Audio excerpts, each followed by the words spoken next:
Hey guys, welcome back to another video, and in today's video we're doing the Shrine of Secrets review for the 8th of March 2023. The Tools of Torment chapter released yesterday. I got the killer. I haven't got the whole DLC because these days I only really play killer. I only play survivor pretty much for like the daily XP and just for like archive challenges.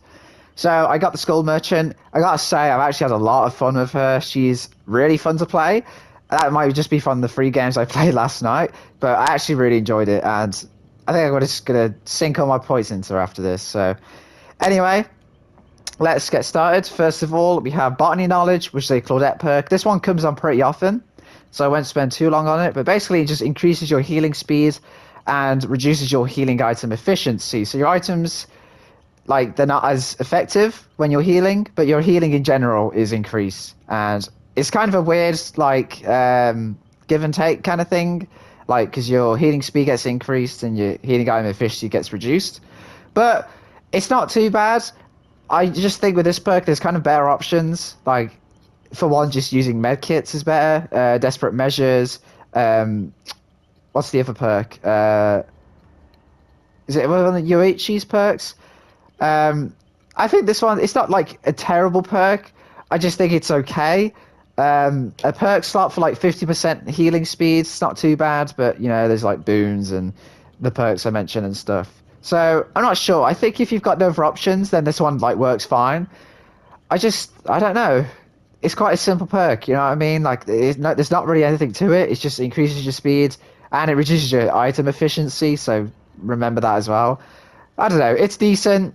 It's not terrible, but I don't really like it personally. Next up, we have Hubris, which is a night perk.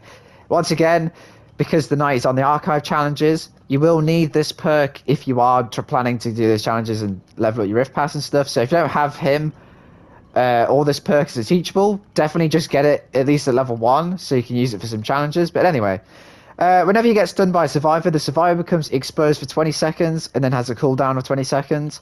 So again, it's quite simple. And I think 20 seconds is not that long because unless you use Enduring with this perk, which you definitely can, but again, that's now 2 perks for that purpose, so is it worth it? I just think, you know, by the time you go through the stun animation, and depending on what loop you're on, you might have to break the pallet. If they're out a strong loop in general, then they'll probably just loop you so you can't even get hit. If they're already injured and they do this, then that doesn't matter if they're exposed. And yeah, I just think it's quirky, and I've definitely gotten value from it a few times. But I think most of the time, 20 seconds, literally you blink and that's gone.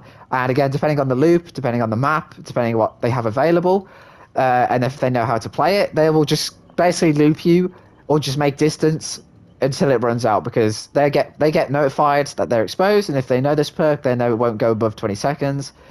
So it's decent. I don't love it, but you know, you could try and pair Enduring with this, but again, that, you know, do you really want to use half your perk slots just for that? And depends what killer you're playing, because you know some killers has to be in a basic attack as well, so keep that in mind as well. But yeah, definitely interesting, I would say.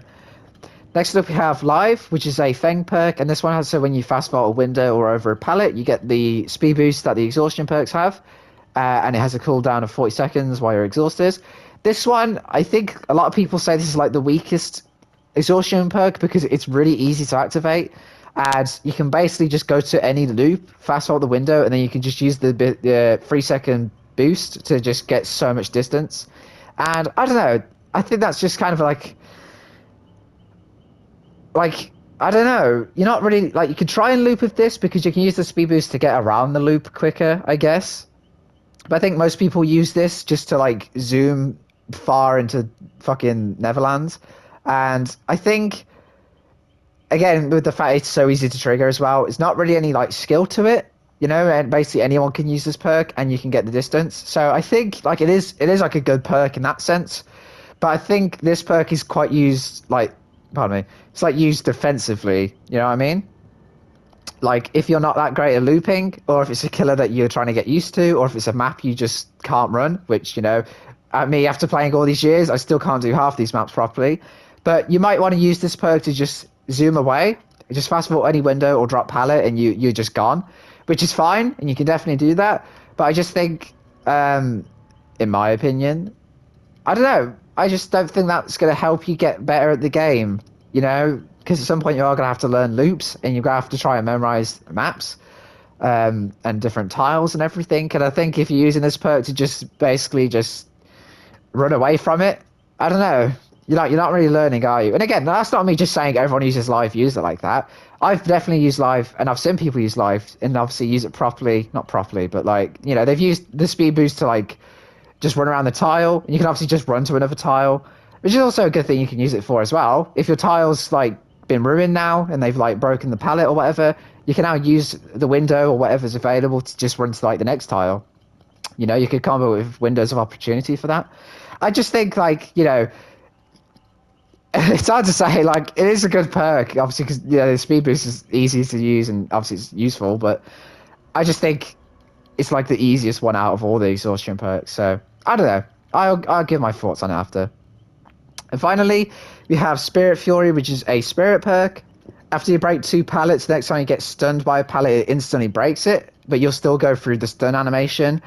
So people like to use this with Enduring, same with Hubris, I guess, but people like to use that with Enduring because it obviously reduces the stun effect. So basically, you get the pallet broken and you recover quickly in one. So it's basically as if they didn't even drop a pallet at all because you're just on top of them again. However, like I say with like Nemesis, perks that need other perks to like be decent or like good or just like I said even decent, I don't think are great perks because I feel like every perk should be able to kind of stand by itself. Like Hex and Dying obviously is kind of exempt because that like basically needs another perk, or else it's not doing a whole lot. But I think you could definitely use Spirit Fury by itself. I just think that it's so normalized now to use this with Enduring, so if you don't use it with Enduring, then people are like, oh, wait, what? What I mean? They're kind of taken aback. So, and again, like I said before, that's 2 perk slots for that, and it is probably worth it, because again, that is good value, but, that's now half your perk slots gone, and you could be using something like really offensive or really lethal, and I don't know. It's not bad, and like I said, it's easy to use, you have to just break pallets, which you'll be doing anyway with most killers. So, again, I would say decent. I'd say it's decent. I wouldn't say it's, like, amazing. I think with Enduring, it's pretty good. But, again, I still don't think it's, like, incredible. It's obviously good that you basically don't lose any distance, but I just think about trying to preserve your perk slots and, being as efficient as you can be. So, Hubris, I would say, like I said, if you are planning to do archive challenges and you don't have this perk or you don't have the Knight, then definitely get this because you're going to need it. So even if you don't like the perk, you can use it for that challenge because it'll probably be up for another challenge as well. So it's good to just have it at least.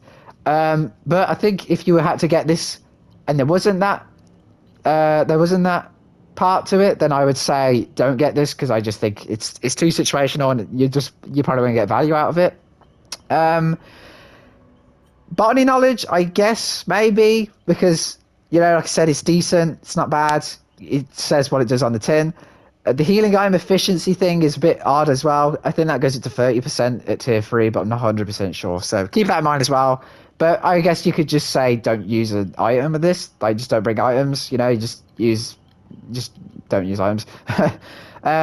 Live, if you're kind of newer, definitely go for it, I would say. You could practice a bit with using a speed boost and, focusing on getting better. Just try not to use this as like an escape situation all the time, like right at the start of a chase, because again, like I said, you won't really learn. You'll just learn to just run away basically.